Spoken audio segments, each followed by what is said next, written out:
right, let's dive right in.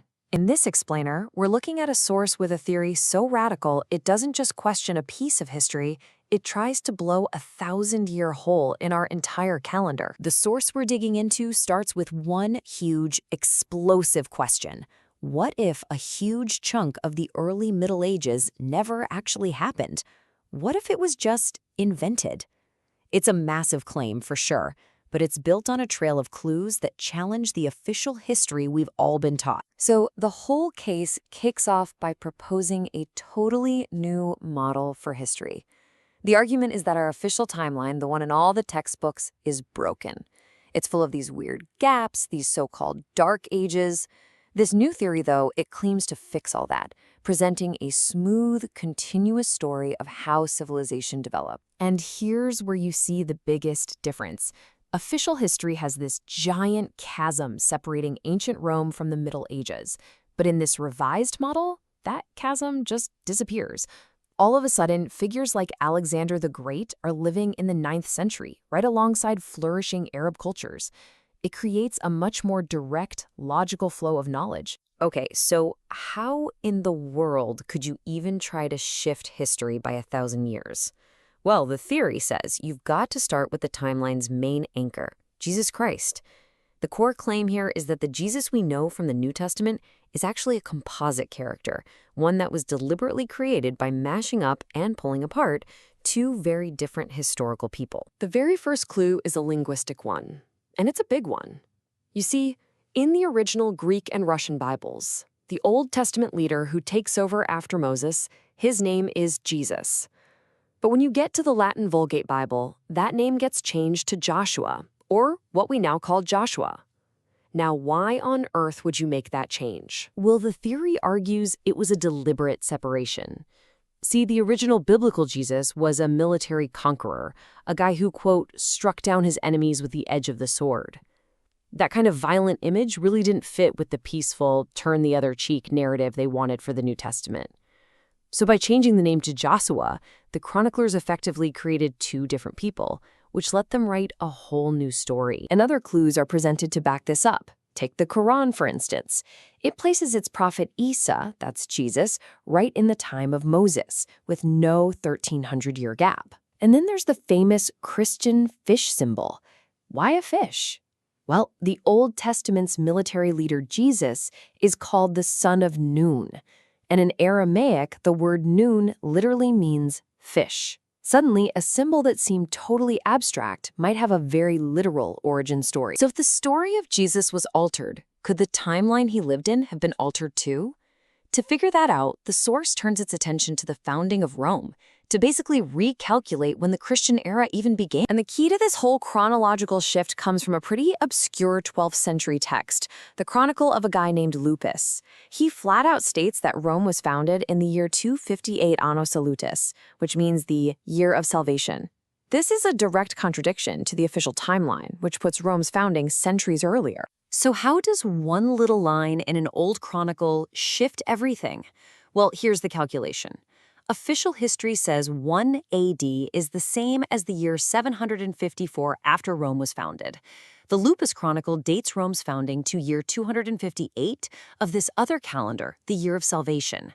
The source argues these aren't contradictions, they're two pieces of the same puzzle. You just add them together. 754 plus 258 equals 1012. And here's the bombshell. The claim is that the historical 1 AD actually happened in the year we now call 1012. Now, if you jump the timeline forward that far, you create a nearly 300-year gap. So how is it filled? The source points to what it calls phantom time. Just think about the Roman emperors. Before the year 337 and after the year 602, assassinations and coups were just part of the job. But in that period right in between, almost every single emperor dies peacefully of natural causes. The argument is that this weirdly stable era isn't real. It's just a historical placeholder invented to pad out the timeline. And this is where it all comes together. This is the climax of the theory. All of these different clues, the two Jesuses, the shifted timeline, the phantom centuries, they're all about to point to one single, shocking historical figure who the source identifies as the real person behind the story of Jesus Christ. Remember that target year, 1012? We got there by recalculating the founding of Rome. Now get this. The source presents a second, totally independent way to arrive at that exact same year. It starts with astronomical data that suggests early eclipse records are off by 521 years. You apply that 521-year correction to the year 491 AD, which is when the Byzantine Emperor Anastasios I took the throne, and where do you land?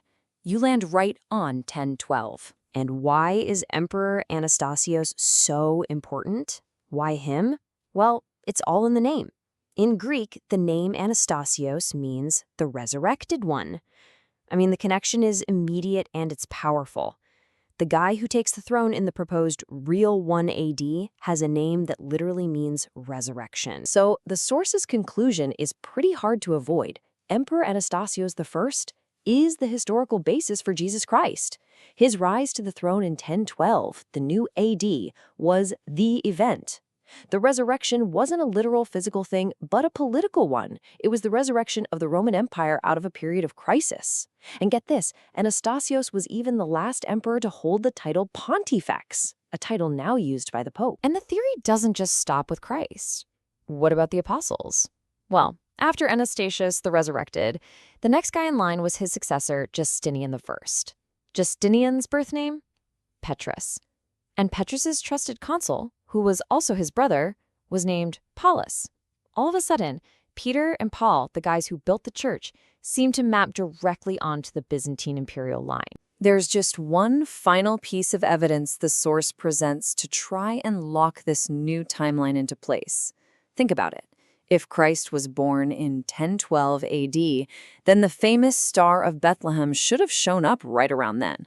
So the theory looks to the astronomical record to see if it can find it. And what do you know? The astronomical record delivers. We've got multiple independent chronicles from all over Europe reporting a massive new star, what we'd call a supernova, right around that target year. One chronicle says 1006, but we know that text has a 6-year dating error, which pushes the event to 1012. Other chronicles record it in 1012 and 1013, describing a star so incredibly bright you could see it during the day for 3 months straight. And here it is, the final connection. The source claims that this supernova in 1012 was the Star of Bethlehem. It appeared in the spring, and it wasn't heralding the birth of a baby in a manger, but the rise of a new emperor, the resurrected one, Anastasios I, the man who had resurrected the Roman Empire. So what do we do with all this? Is it a brilliant decoding of a 1,000-year-old conspiracy where Jesus and his apostles were actually Byzantine emperors? Or is it just an elaborate fiction, a clever way of weaving together a bunch of coincidences? The source has laid out its case against the official story. Now, the verdict is yours.